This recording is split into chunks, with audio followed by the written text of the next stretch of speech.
કૃષ્ણ ભગવાન કંસનો વધ કરે છે ને પછી દેવકી માતાને છોડાઈ શકે છે.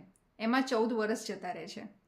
ત્યારે દેવકી માતા પૂછે છે કે કૃષ્ણ, તું તો ભગવાન છે, તું જે ધારે એ કરી શકે છે, તો તારી પોતાની માતાને જ આમાંથી છોડાવતા કેમ આટલા વર્ષો લાગ્યા?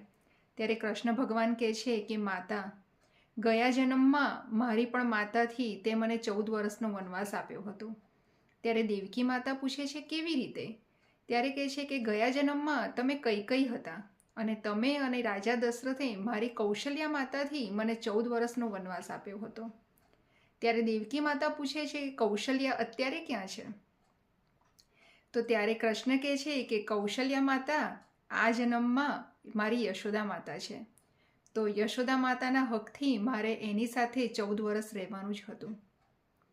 એટલે બહુ નાની કથા અને એના પરથી સાર સમજીએ તો જેવું કરીએ ને એવું આગળ આવે જ. જેવું કર્મ કરીશું એ સારું પણ હશે કે ખરાબ પણ હશે, હરી ફરીને આજ નહીં તો કાલ આપણે એ ભોગવવું જ પડશે. સમજવા જેવી વાત છે.